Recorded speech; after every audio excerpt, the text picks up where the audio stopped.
Rahman Rahim. Assalamu alaikum wa rahmatullahi wa barakatuh. It's your brother Gavin Romani. We're taking more questions from mytaskia.com. Please subscribe and share these videos and look at the descriptions, the links, and join this program. Help someone join the program, support our dawah on every level, inshallah. Today's question is from a mother.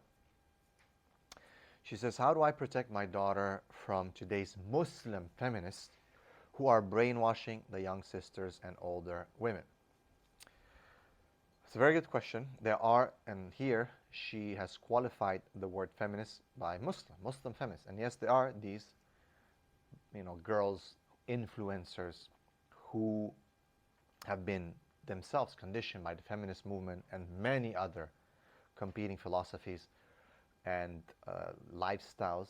And they have gotten, of course, the algorithm has pushed their type of work because this is exactly what the world wants. A change of Islam, a reformation of the deen of Islam, as they've reformed other religions.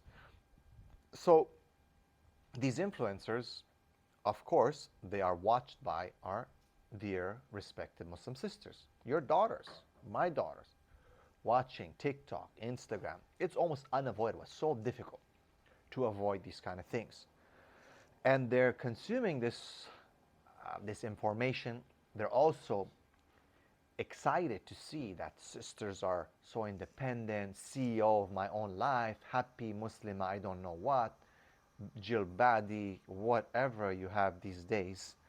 And they seem to be living the life, traveling alone. Who needs a wali? Who needs this? Who needs that? It's like their parents are not even present.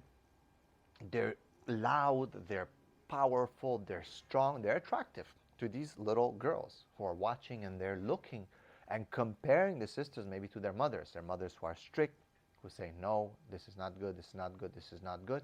The other sisters are saying, be free, embrace yourself, fall in love with yourself, love yourself, who cares about everyone else, only God can judge me, and so on and so forth. So it's very dangerous, as you can see, what they preach, what they show. Not to mention that a lot of these things are lies and just enactments. But our Muslim sisters don't know that our young sisters are attracted to these things. How are the older women also influenced? Well, again, as I said, the older women, they look at these younger influencers and they say, I lost my youth. I could have done what she's done. Am I really happy in what I've done? Okay, I've raised 3 daughters and 2 boys, mashallah, they're all smart and married and mashallah. But I feel like I lost. I feel like that's all I've done.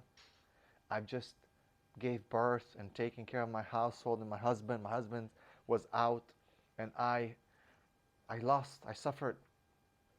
So then these mothers go to their young daughters and they say, my daughter, don't be like me. Go out and live your life.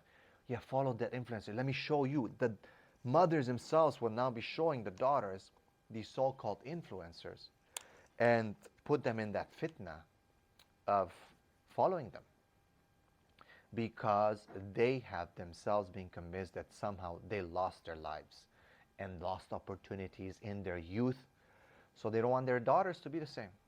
Why is it the women folk that are being targeted? Well, women are, if you look at statistics, they hold a very huge purchasing power in the economy. Women have also, in today's society, have a huge decision-making part in many things, in families, because men have become more weak. They're not imams. Psychologists and marketing experts have realized that long ago, and they have pushed ads, they have catered certain videos, series, and so on popular channels to reinforce this. Go to the mall, everything you see is pretty much catered towards women. The hypersexualization of women, even amongst themselves, between each other, is huge, where they're into the fitna of surgeries now. You see all these influencers are showing them implants down, implants up, implants in the lip, implants in everywhere. There's no more natural beauty, there's no more reality. So the sisters, they look at them, these so-called influencers, Muslims, jilbadis, making money, being pushed by companies, products, making a living, being independent, and they themselves want to. And she's like, well, should I be under a man who is going to oppress me because that's the narrative? Or should I be independent and live my life and travel to the Maldives and be in a whatever, on the beach? That's what, you're competing with. So where do you think shaitan and your nafs is going to push you to? Of course, it's quite obvious where it's going to push you.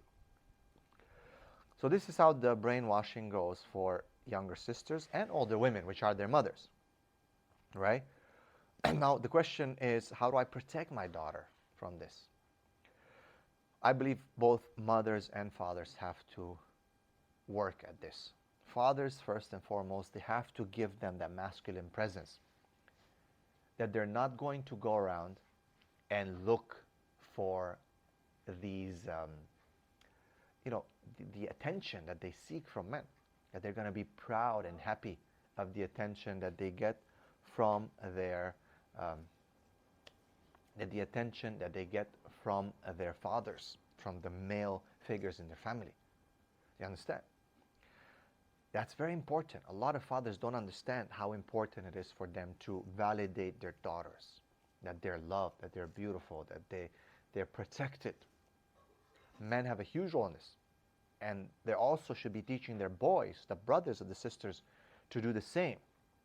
On the second part of this, women, mothers, have to be good role models. They have to be friends to their daughters. They have to look and expose them guidedly to these fitan and show them this is wrong and this is why. And if the woman herself is not proud of what she does as a mother, as a wife in the family, of course the daughter is going to be influenced. As we said, some of the older women will feel like they've lost out, and they're going to project that onto the girls and influence them to not be like them.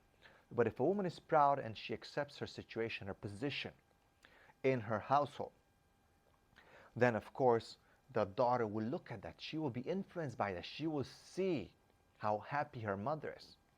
Analyze these things. Let them be able to come and talk to you if they see something at school.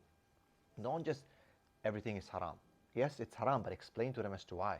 Explain what are the alternatives, why this is better. Let them be able to approach you in a comfortable manner and to talk to you about anything. Inshallah. Allah subhanahu wa ta'ala protect you. Barakallahu feekum.